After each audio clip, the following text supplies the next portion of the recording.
Bismillahirrahmanirrahim. Question number 6. If the fare of 12 quintal luggage for a distance of 18 km is 12 rupees, how much fare will be charged for a luggage of 9 quintals for a distance of 20 km? Question number 6 में बताया हुआ है 12 quintal वजनी सामान 18 kilometre के फासले तक पहुंचाने के लिए किराया है 12 रुपीज़। अब यहाँ पे हमने किराया मालूम करना है 9 क्विंटल वजनी सामान को 20 किलोमीटर फासले तक पहुंचाने के लिए कितना किराया होगा। तो यहाँ पे सोल्व करते हैं question number 6। Question number 6 solution. अब यहाँ पे क्वेश्चन नंबर 6 में इंफॉर्मेशन बताई हुई है। फेयर किराया, नेक्स्ट है डिस्टेंस फासला, फेयर रेशो डिस्टेंस यहाँ पे बताया हुआ है किलोमीटर में। नेक्स्ट यहाँ पे बताया हुआ है क्विंटल वजन। अब यहाँ पे किराया है, फासला है और वजन है। यहाँ पे बताया हुआ है 12 रुपीज़ किराया है फासले के लिए 18 किलोमीटर फासले के लिए और वज़न है 12 क्विंटल। 12 क्विंटल वजनी सामान के लिए 18 किलोमीटर तक किराया है 12 रुपीज़। यहाँ पे हमने किराया मालूम करना है। यहाँ पे राइट करेंगे एक्स, डिस्टेंस नेक्स्ट बताया हुआ है 20 किलोमीटर और यहाँ पे वजनी सामान है 9 क्विंटल। अब यहाँ पे क्वेश्चन नंबर 6 देखते हैं ये इन्वर्स प्रोपोर्शन है या डायरेक्ट प्रोपोर्शन है। अब यहाँ पे देखें डिस्टेंस कम है और यहाँ पे डिस्टेंस है ज़्यादा। अगर यहाँ पे डिस्टेंस कम है डिक्रीज़ तो किराया भी कम होगा डिक्रीज़।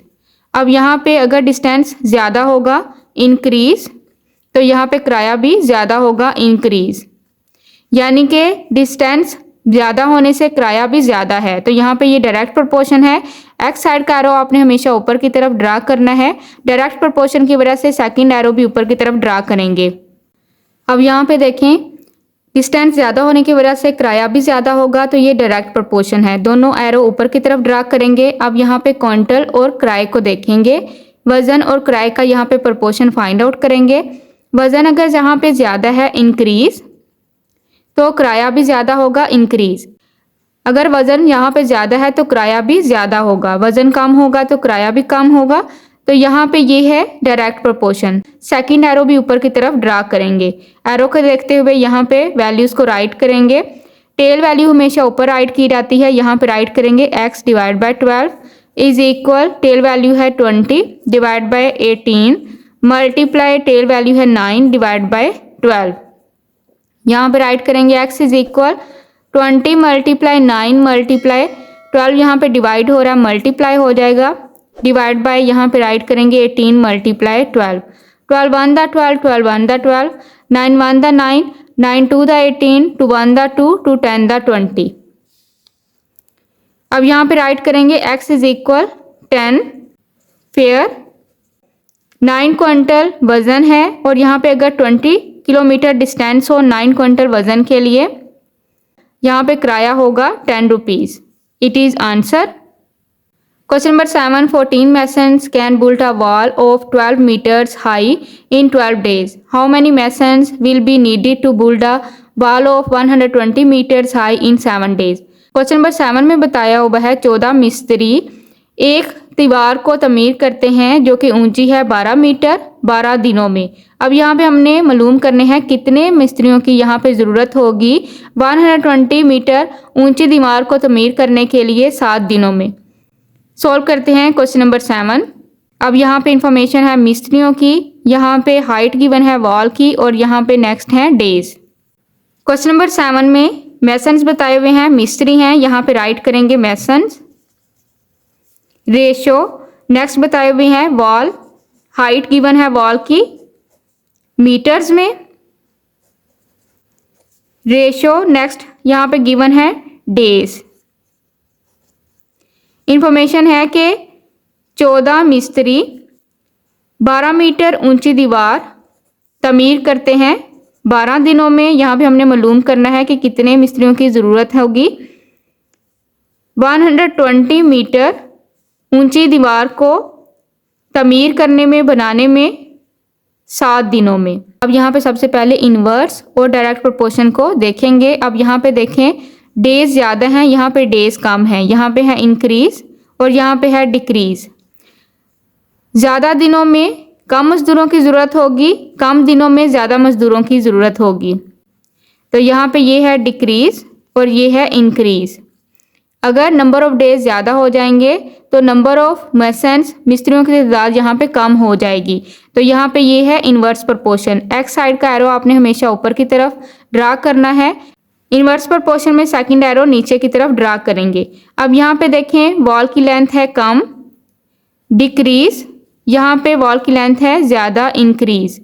वॉल की लेंथ कम होगी तो कम मिस्त्रियों की ज़रूरत पड़ेगी, यहाँ पे राइट करेंगे डिक्रीज़। अब यहाँ पे अगर वॉल की लेंथ ज़्यादा होगी तो ज़्यादा मिस्त्रियों की ज़रूरत पड़ेगी, इंक्रीज़। मेसन्स और वॉल की प्रोपोर्शन डायरेक्ट प्रोपोर्शन है। डायरेक्ट प्रोपोर्शन में दोनों एरो ऊपर की तरफ ड्रा किए जाते हैं। मेसन्स और डेज की प्रोपोर्शन इन्वर्स प्रोपोर्शन है। इन्वर्स प्रोपोर्शन में एक्स का एरो ऊपर की तरफ और यहाँ पे सेकंड एरो नीचे की तरफ ड्रा किया जाएगा। यहाँ पे इन दोनों की है डायरेक्ट प्रोपोर्शन और यहाँ पे इन दोनों की है इन्वर्स प्रोपोर्शन। एरो को देखते हुए वैल्यू राइट करेंगे। टेल वैल्यू को हमेशा ऊपर राइट करते हैं, x divide by head value को नीचे राइट करते हैं। 14 इज इक्वल, टेल वैल्यू है 120, हेड वैल्यू है 12, मल्टीप्लाई टेल वैल्यू है 12 डिवाइड बाय हेड वैल्यू है 7। अब यहाँ पे राइट करेंगे x इज इक्वल 120 मल्टीप्लाई 12। 14 यहाँ पे डिवाइड हो रहा है तो मल्टीप्लाई हो जाएगा, डिवाइड बाय 12 मल्टीप्लाई 7। 12 1 दा 12, 12 1 दा 12, 7 1 दा 7, 7 2 दा 14। x इज इक्वल 120 को 2 के साथ मल्टीप्लाई करेंगे, 2 0 दा 0, 2 2 दा 4, 2 1 दा 2, 240 मेसन्स। 240 मिस्त्री चाहिए होंगी 120 मीटर ऊंची दीवार को तमीर करने के लिए 7 दिनों में। It is answer. Question number 8, 15 machines prepare 360 sweaters in 6 days. 3 machines get out of order. How many sweaters can be prepared in 10 days by the remaining machines? Question number 8 में बताया हुआ है कि 15 machines तैयार कर रही हैं 360 स्वेटर। 6 दिनों में 3 मशीनें ख़राब हो गई हैं। यहाँ पे हमने मालूम करना है कि जो बाकी मशीनें हैं 10 दिनों में कितने स्वेटर तैयार करेंगी। सॉल्व करते हैं क्वेश्चन नंबर 8। अब यहाँ पे क्वेश्चन नंबर 8 में बताए हुए हैं स्वेटर्स की तादाद। नेक्स्ट यहाँ पे बताए हुए हैं, राइट करेंगे रेशियो मशीन्स, रेशियो डेज। ये 3 इंफॉर्मेशन है। स्वेटर्स की तादाद है पहले 360 स्वेटर्स 15 मशीनें तैयार करती हैं 6 दिनों में। अब यहाँ पे नेक्स्ट बताया हुआ है 3 मशीनें ख़राब हो गई हैं तो यहाँ पे हमने 15 में से माइनस कर देना है 3 को। रिमेनिंग मशीनें हैं, रिमेनिंग मशीनों की तादाद है 12। 12 मशीनें कितने स्वेटर तैयार करेंगी, एक्स राइट करेंगे, डेज हैं 10। 12 मशीनें 10 दिनों में कितने स्वेटर तैयार करेंगी। अब यहाँ पे देखेंगे ये डायरेक्ट प्रोपोर्शन है या इन्वर्स प्रोपोर्शन है। अब यहाँ पे सबसे पहले देखते हैं डेज एंड स्वेटर्स। डेज यहाँ पे कम है, यहाँ पे ज़्यादा है। यहाँ पे है डिक्रीज, यहाँ पे है इंक्रीज। डेज कम होंगे तो स्वेटर्स भी कम बनाए जाएंगे, अगर डेज ज़्यादा होंगे तो ज़्यादा स्वेटर्स बनाए जाएंगे। तो यहाँ पे ये है डायरेक्ट प्रोपोर्शन। डायरेक्ट प्रोपोर्शन में दोनों एरो ऊपर की तरफ ड्रा किए जाते हैं। अब यहाँ पे मशीनें हैं ज़्यादा, इंक्रीज। यहाँ पे मशीनें हैं कम। मशीनें ज़्यादा होंगी तो ज़्यादा स्वेटर बनेंगे, मशीनें कम होंगी तो कम स्वेटर बनेंगी। तो ये है डायरेक्ट प्रोपोर्शन। डायरेक्ट प्रोपोर्शन में एक्स का एरो ऊपर की तरफ तो सेकंड एरो भी ऊपर की तरफ ड्रा किया जाता है। एरो को देखते हुए यहाँ पे वैल्यू राइट करेंगे, टेल वैल्यू ऊपर राइट करेंगे, x divide by 360 is equal, tail value ऊपर राइट करेंगे 12 बाय 15 मल्टीप्लाई टेल वैल्यू ऊपर राइट करेंगे 10 बाय 6। यहाँ पे राइट करेंगे x इज इक्वल, यहाँ पर राइट करेंगे 12 मल्टीप्लाई 10, 360 डिवाइड हो रहा है तो मल्टीप्लाई कर देंगे, डिवाइड बाय 15 मल्टीप्लाई 6। 6 1 दा 6, 6 2 दा 12, 5 2 दा 10, 5 3 दा 15, 3 1 दा 3, 3 1 दा 3, 3 2 दा 6, 0। x is equal remaining value 2 2 दा 4, 4 0 दा 0, 4 2 दा 8, 4 1 दा 4, 480 स्वेटर्स। अब यहाँ पे 10 दिनों में 12 मशीनें 480 स्वेटर्स तैयार करेंगी। It is answer. Question number 9, 1440 men had sufficient food for 32 days in a camp. How many men may leave the camp so that the same food is sufficient for 40 days when the ration is increased by 1 divided by 2 times? Question number 9 में बताया हुआ है 1440 आदमियों के लिए 32 दिन तक के लिए खाना काफ़ी है एक कैंप में। अब यहाँ पे पूछा हुआ है कि कितने आदमी कैंप को छोड़ के चले जाएं कि वही खाना 40 दिनों तक काफ़ी रहे। यहाँ पे जो राशन है उसमें इजाफा हो जाए 1 डिवाइड बाय 2 टाइम्स। अब यहाँ पे हिंट है फूड का। फर्स्ट हिंट यहाँ पे गिवन है 1, सेकंड हिंट है फूड का 3 डिवाइड बाय 2। सोल्व करते हैं question number 9। Question number 9 solution. Statement में बताया हुआ है मैन आदमी, रेशो फूड, रेशो डेज।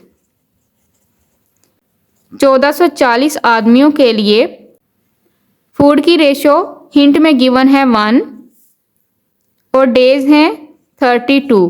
1440 आदमियों के लिए एक कैंप में 32 दिनों का खाना काफ़ी है। तो यहाँ पे नेक्स्ट हमने आदमी मालूम करने हैं, कितने आदमी कैंप को छोड़ के चले जाएं।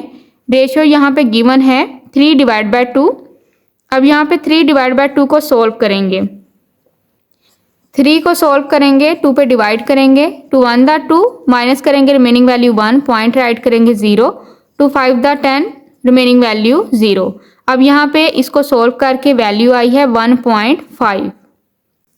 इसको यहाँ पे सोल्व करेंगे, सोल्व करके यहाँ पे वैल्यू राइट करेंगे 1.5। अब यहाँ पे नेक्स्ट हमने आदमी मालूम करने हैं, कितने आदमी कैंप को छोड़ के चले जाएं कि वही फूड रेशो गिवन है हिंट में 1.5 रेशो है और वो फूड काफ़ी हो 40 दिनों तक के लिए। अब यहाँ पे सबसे पहले देखते हैं आदमियों की प्रोपोर्शन डेज के साथ। यहाँ पे डेज हैं कम, डिक्रीज, यहाँ पे डेज हैं ज़्यादा।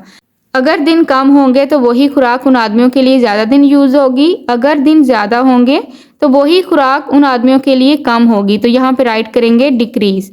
अब यहाँ पे देखें कमी है, यहाँ पे इजाफा है, इन्वर्स प्रपोर्शन है, यहाँ पे इजाफा है तो यहाँ पे कमी है, ये इन्वर्स प्रपोर्शन है। इन्वर्स प्रपोर्शन में एक्स का एरो हमेशा ऊपर की तरफ ड्रा करते हैं, सेकंड एरो नीचे की तरफ ड्रा करेंगे। अब यहाँ पे देखें आदमियों की तादाद में अगर इजाफा होगा तो फूड कम दिन यूज़ होगा, डिक्रीज, इजाफा है तो कमी, अगर आदमी कम होंगे तो वही फूड ज़्यादा दिन यूज़ होगा। यहाँ पे ये है इन्वर्स प्रपोर्शन। इन्वर्स प्रपोर्शन में एक्स का एरो ऊपर की तरफ ड्रा करेंगे, सेकंड एरो नीचे की तरफ ड्रा करेंगे।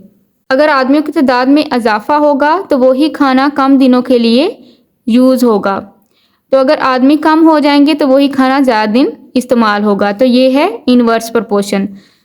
एरो को देखते हुए वैल्यू राइट करेंगे, ये एरो की टेल है, टेल वैल्यू ऊपर राइट करेंगे, x divide by 1440 is equal tail value है 1 डिवाइड बाय हेड वैल्यू है 1.5 मल्टीप्लाई टेल वैल्यू है 32, हेड वैल्यू है 40। यहाँ पे राइट करेंगे x is equal 1 multiply 32 multiply करेंगे 1440 के साथ, क्योंकि यहाँ पे ये हो रही है डिवाइड वैल्यू। अब यहाँ पे राइट करेंगे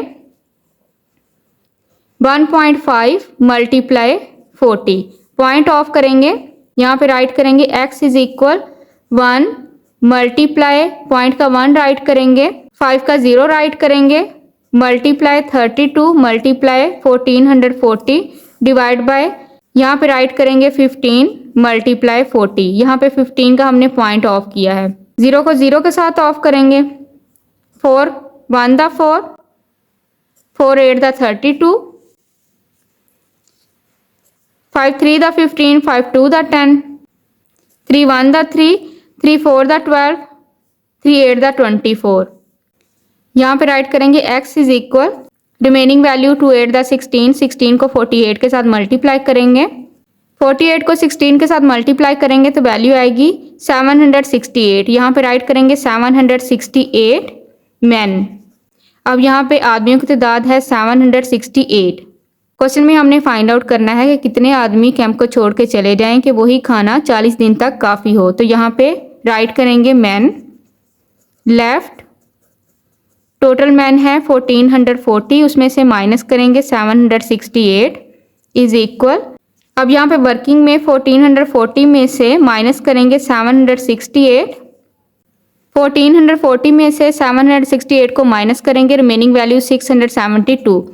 768 आदमी अगर चले जाएं तो बाकी कैंप में आदमी बचते हैं 672। अगर 672 आदमी कैंप में बाकी रहें तो वही खाना 40 दिनों तक काफ़ी रहेगा। Question number 10 men can assemble 400 cycles in 8 days. How many cycles will 5 men assemble if they work for 16 days? Question number 10 में बताया हुआ है कि 10 आदमी 8 दिनों में 400 साइकिल्स असम्बल करते हैं।